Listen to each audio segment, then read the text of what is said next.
Hello दोस्तों, नमस्कार। मैं आप लोगों का हार्दिक अभिनंदन करता हूं अपने trader by stock market YouTube channel में। ठीक है, चलिए शुरू करते हैं। तो अभी ऐसा है कि आज एक कमेंट्स किए हमारे साथी ने, हमारे सब्सक्राइबर महोदय ने, कि सर ऐसा क्या हुआ कि हमारा बेल का पेड़ आज माइनस दे रहा है। मार्केट से थोड़ा पॉजिटिव है और बेल का पेड़ माइनस दे रहा है। तो बात तो सही है? बात सही है। अब इसमें किसको डाउट है कि उस भाई ने गलत क्वेश्चन पूछा? बोलिए। तो उस भाई ने गलत क्वेश्चन नहीं पूछा, बिल्कुल एकदम सही पूछा कि भाई डाउन क्यों है, निफ्टी अल्फा लो वॉलेटाइल 30 डाउन क्यों है, ऐसा क्या हो गया, मार्केट प्लस है, ये तो होना ही चाहिए, मोमेंटम प्लस है, ये क्यों माइनस है। यस, ये बात अगर आप ढूंढने जाइएगा तो मुझे नहीं लगता कि आपको कोई बता पाएगा। स्पष्ट बता रहा हूँ, ढूंढने जाइएगा कोई नहीं बता पाएगा। तो आप बोलिएगा अच्छा सर तो आप ही बता दो है ना। तो भाई सही बात है भाई, हम तो ठेका ले ये रखे हैं, हम तो भीषम पितामह है, हम तो वचनबद्ध है ना भाई। ईटीएफ के लिए जो ईटीएफ को हम कवर करते हैं उसके लिए तो हम वचनबद्ध हैं, लेकिन लास्ट में ये भी थोड़ा जंप मार के अपने आप को पॉजिटिव किया, लेकिन पहले माइनस में ही था। तो आप बोलोगे हाँ बात तो सही है। तो जब इसको अगर समझना है कि आज जब सब मार्केट ठीक रहा ये क्यों माइनस किया, तो इसको समझना है तो कुछ फ्लैशबैक में आपको जाना पड़ेगा। तो आप बोलिएगा फ्लैशबैक? हाँ, अरे भाई कोई भी समस्या है तो उसका जड़ पकड़ना ना पड़ेगा। तो आप बोलिएगा अच्छा जड़ की बात कर रहे हैं, चलिए ठीक है, फ्लैशबैक में कहाँ ले चलिएगा? तो मैं आपको ले चलूंगा फ्लैशबैक में फैक्ट शीट पर। अब आप बोलिएगा ओ तेरी के सर अब समझ गए। ना ना ना, अभी आप समझे नहीं, अब हम समझाएंगे क्या? अभी आप समझे नहीं, हम समझाएंगे। और ये दूसरा नहीं ना कोई बताएगा, जो करता है वही बताएगा। अब दूसरा आदमी कौन सी बताएगा? तो यहाँ फैक्ट शीट में देखिए किसका है, निफ्टी अल्फा लो वॉलेटाइल का। ये दिसंबर का है साहब, ये नवंबर का है। तो ऐसा क्या हुआ था दिसंबर में जो कि नवंबर में नहीं हुआ था, और उसका अभी क्या ताल्लुक है, इसको समझने के लिए आप ये देखिए नवंबर का इंडेक्स। आप बोलिएगा हाँ भाई देख लिए, अब बताओ क्या इसमें कौन सा मतलब है महाभारत जो नहीं समझ में आने वाली बात है। इसमें कहीं भी आपको health care, auto, fast moving, finance, construction, material, capital goods, oil and gas, telecommunication, construction, power, consumer durable, यही है सेक्टर। तो आप बोलोगे हाँ साहब। लेकिन जब 2 दिसंबर 2024 का बात आया, इसमें एक सेक्टर बड़े जोर शोर से आया जिसको हम आईटी बोलेंगे, 13.40। अब बताओ किसी को डाउट रहा? इतना में ही आपका डाउट क्लियर हो गया होगा, जो लोग इस वीडियो को पहले देख रखे होंगे फैक्ट शीट का। अदरवाइज उनका डाउट अभी भी होगा तो हम आगे बता देते हैं। तो 13 पॉइंट आकस्मिक रूप से अल्फा लो वॉलेटाइल में आपको आईटी का पोजीशन बढ़ता हुआ दिखा। साथ में फार्मा का भी पोजीशन देखिए 17 से 26 होता हुआ दिखा। तो आपको आईटी और फार्मा दोनों का पोजीशन जबरदस्त, आईटी 13.5% और फार्मा भी आपको 10% का देखने को मिला। ठीक है, तो अब आइए आज हम देखते हैं कि निफ्टी आईटी और निफ्टी फार्मा ने क्या गुल खिलाया है। इसके लिए हमको सेक्टर इंडाइसेस में जाना पड़ेगा, और जैसे हम जाते हैं और हम देखते हैं तो यहाँ साहब निफ्टी आईटी 2.13% माइनस है। अब आप बताइए, अल्फा लो वॉलेटाइल में 13.5% आईटी का पोजीशन बड़ा किया और आईटी आज 2.13% डाउन है। तो क्या वो डाउन नहीं होगा? तो आप बोलिएगा हाँ तब तो ठीक है डाउन है। फार्मा देखिए अप है, तो इसलिए वो 2% डाउन नहीं है, थोड़ा डाउन है। तो इस कारण से ये इसका मूल कारण है कि आज आपको ALPL30 IETF जो हम लोग का बेल का पेड़ है, जिसको हम लॉन्ग टर्म के लिए ले गए हैं, जो निफ्टी लो वॉलेटाइल 30 को कवर करता है, उसका रिटर्न आज कम था। तो हो गया डाउट क्लियर? अब आप बोलोगे हाँ हाँ अब तो पूरा सर, अब तो कोई टेंशन ही नहीं है। तो हम लोग आज देखिएगा तो ALPL 00 पे बंद हुआ है। तो ठीक है, इसमें जो ETF आते हैं वो अच्छे मतलब स्टॉक होते हैं 30 जो कि कम वॉलेटाइल है, तो आईटी का पोजीशन बढ़ा है, तो उस कारण ये मतलब ठीक है। ऐसे तो 8% गिर चुका है 5 दिन में, देखिए तो बढ़िया गिरा हुआ है साहब, है ना। 6 महीना में देखिए तो बढ़िया गिरा हुआ है, और टॉप से देखिए तो ये कम से कम 17 से 18% आपको गिरता हुआ दिखा है। ठीक है, जो है भाई सामने है। अब आप बोलोगे सर हम क्या करेंगे इसमें, अभी निवेश करें कि नहीं करें?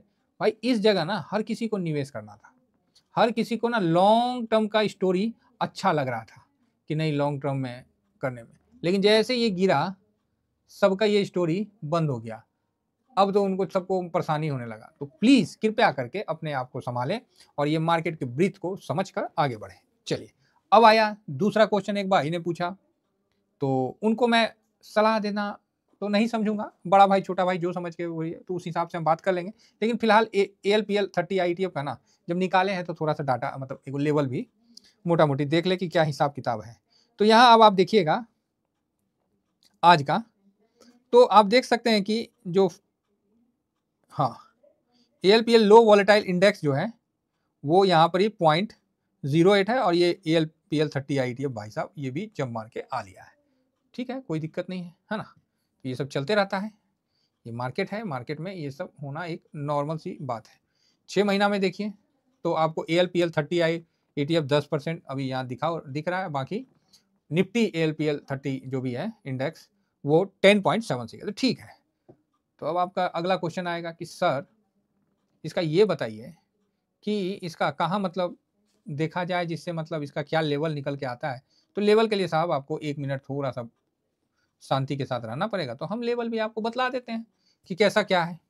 तो यहाँ पर ही जो लेवल निकल के आ रहा है जहाँ है वहीं पर ही बहुत अच्छा सपोर्ट आपको देखने को मिल रहा है, अर्थात जिस जगह ALPL 30 IETF है यहाँ से 26 का लेवल आ जाएगा तो बहुत बढ़िया है, बाकी यहाँ पर ही आपको सपोर्ट फर्स्ट क्लास देखने को मिल रहा है।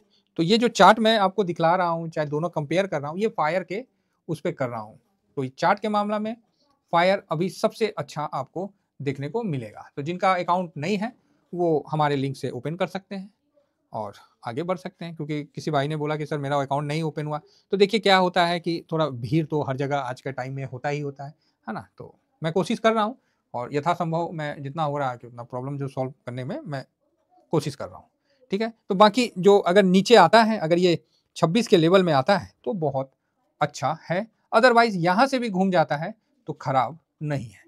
तो यहाँ IT का जो पोजीशन इसमें बड़ा किया गया है, तो ये एक काफ़ी क्या बताएं, लेकिन चिंता मत करिए, हो सकता है कि इस बार चेंज हो जाए, इस बार चेंज भी हो सकता है ना। और कोई इसमें बड़ी बात नहीं है कि इस बार चेंज भी हो जाएगा और होता भी है।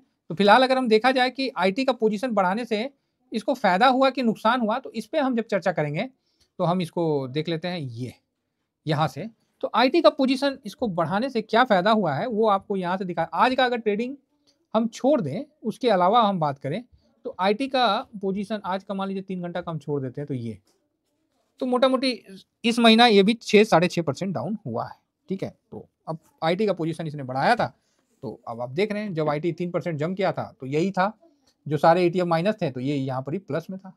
उसके बाद धीरे धीरे करेक्शन भी आया है, तो ये सब चलता रहेगा।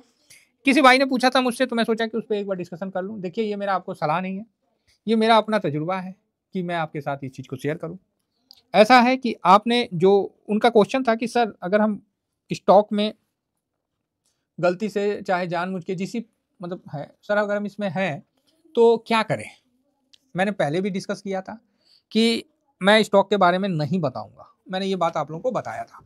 मैं ETF धारी आदमी हूँ, है ना, जैसे नहीं नागा बाबा भी चल रहे हैं, हाँ एकदम ETF धारी आदमी हूँ और ETF के अलावा मैं किसी चीज़ पे डिस्कस नहीं करूँगा। लेकिन लोगों का कहना है, कुछ हमारे साथी हैं जिनका मतलब कहना है कि सर हम स्टॉक में फंसे हुए हैं तो हम कैसे इससे निकलें और ETF में हम कैसे अपने आप को स्विच करें, थोड़ा सा प्रकाश डाल दीजिए।